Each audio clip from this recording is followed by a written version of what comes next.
Sejam bem-vindos a mais um ano, né? Ainda remotamente, se faz necessário, mas se Deus quiser, logo logo a gente vai estar juntos, né? Isso não quer dizer que a gente não possa dar o nosso melhor, fazer o nosso melhor, né? Estarmos atentos, estarmos buscando aprender e buscando melhorar a cada dia. Ok? Então, vamos iniciar o nosso conteúdo de ciências com a organização dos seres vivos, que nada mais é a gente compreender como o nosso corpo, aliás, como o corpo dos seres vivos está organizado, como se forma esse corpo, né? Tudo bem, tá aí, nosso corpo tá, olha no espelho, uma planta, tô vendo a planta ali, mas como que se chegou a isso? A esse final, né? Então, o início de tudo é uma célula. Então, tudo inicia a partir de uma célula. Essa célula é quem vai dar origem a todas as outras. Então, ela vai sofrer sucessivas divisões e nessas divisões ela vai se juntando e aí vai formar o nosso corpo. A teoria celular, ela diz que uma célula só existe a partir de uma outra célula pré-existente, tá? E que todo organismo é formado por célula. Então, para ter vida, para ser considerado ser vivo, é necessário haver a presença de célula, certo? Então, por que um gatinho é vivo? Porque tem célula. Por que uma pedra é viva? É viva? Não, Nanina, não. A pedra não tem vida. Por quê? Porque ela não tem célula. Então, tem célula, é ser vivo. Não tem célula, não é ser vivo. Certo? As células, elas podem ser classificadas de dois tipos diferentes. Aliás, os seres vivos podem ser classificados de dois tipos diferentes. Os unicelulares, certo?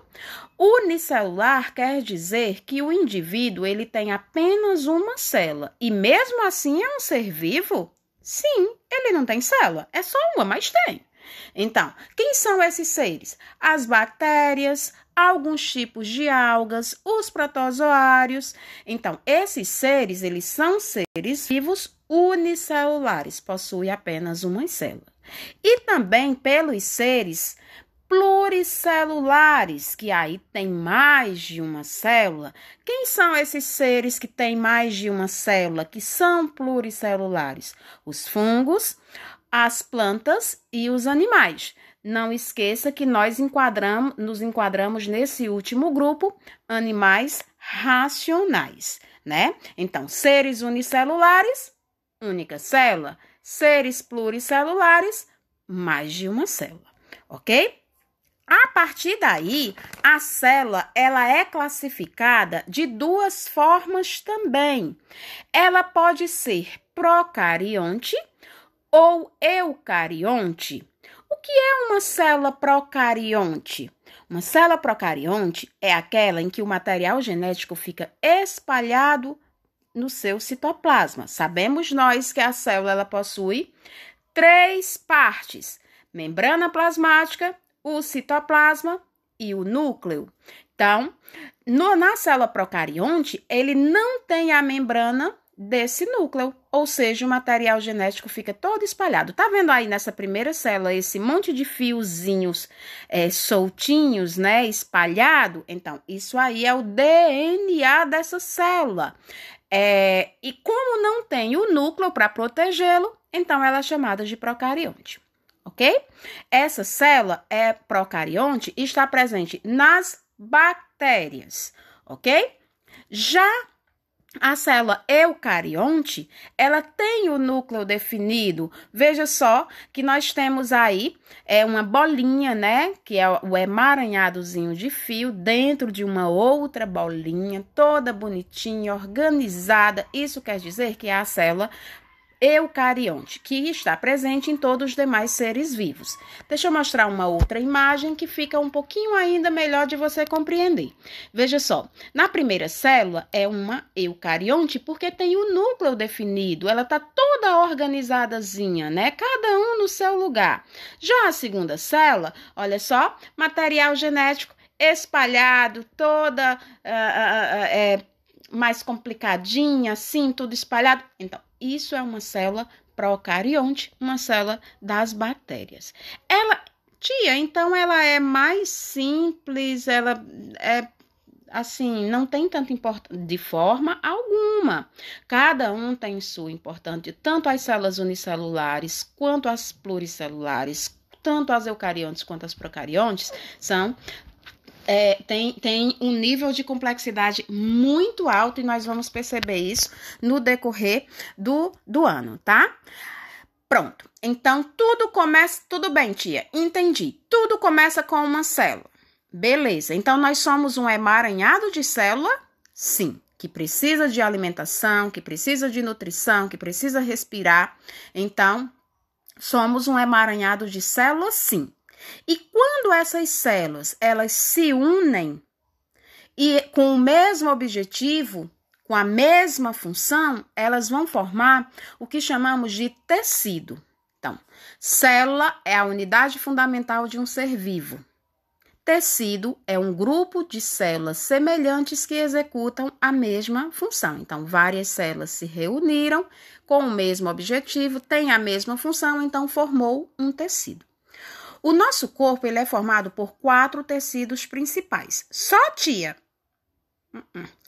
São os principais, são grandes grupos. O tecido epitelial, que é o da nossa pele, o tecido conjuntivo, que também faz parte da nossa pele, o tecido muscular, olha aí, quem gosta de malhar, e o tecido nervoso, que é o tecido das emoções, né, que está em todo o nosso corpo, mas também no nosso cérebro. Certo? O tecido mais abundante do nosso corpo é o tecido conjuntivo, porque ele tem o maior número de divisões. Então, nesse grande grupo de tecidos, está o tecido ósseo, dos ossos, o tecido cartilaginoso, das cartilagens, como o nosso nariz, a nossa orelha, o tecido adiposo, que é o terror da mulherada, né, a gordurinha, o tecido sanguíneo, do sangue e vários outros, tá? Então, o tecido mais abundante do nosso corpo é o tecido conjuntivo, porque tem a maior número de subdivisões. Mas isso a gente não vai se deter agora. O que eu quero que você compreenda é que um grupo de células semelhantes, quando se reúnem, formam um tecido. Este, por sua vez, quando se junta com outro tecido, ou com mais de um tecido, ele vai formar um órgão. E tem uma curiosidade bacana. Você sabe qual é o maior órgão do nosso corpo? Tia, é o fígado? É o pulmão? Não, de jeito algum. É a pele. A pele, exatamente. A nossa pele é o maior órgão do nosso corpo. E por que a pele é um órgão? Porque ela é formada pela junção de 2 tecidos, o tecido epitelial e o tecido conjuntivo. Então, quando 2 ou mais tecidos se juntam, formam um órgão. Coração, pulmão, cérebro, fígado, baço, pâncreas, ok? Então, o maior órgão do nosso corpo é a pele, porque é formada pelo tecido conjuntivo, a união do tecido conjuntivo e tecido epitelial. Por sua vez, quando vários órgãos se juntam, eles vão formar um sistema. Então, sistema circulatório, que circula o sangue, sistema nervoso, que comanda as nossas emoções, respiratório, a nossa respiração, digestório, a digestão dos alimentos no nosso corpo, esquelético, urinário e assim sucessivamente. Então, para haver um sistema, é necessário que vários órgãos se juntem e trabalhem em conjunto, né? E aí, daí forma esse sistema. Então, o sistema é um conjunto de órgãos trabalhando simultaneamente, ok? E quando esses sistemas se reúnem, aí daí eles vão formar um ser vivo, um organismo. Recapitulando, tudo começa pela célula. Célula é a unidade fundamental de um ser vivo. Para um ser ter vida, tem que ter célula. Quando tecido é um conjunto de células semelhantes que executam a mesma função. Órgão é um conjunto de tecidos. Sistema é um conjunto de órgãos. E o organismo é um conjunto de sistemas, certo?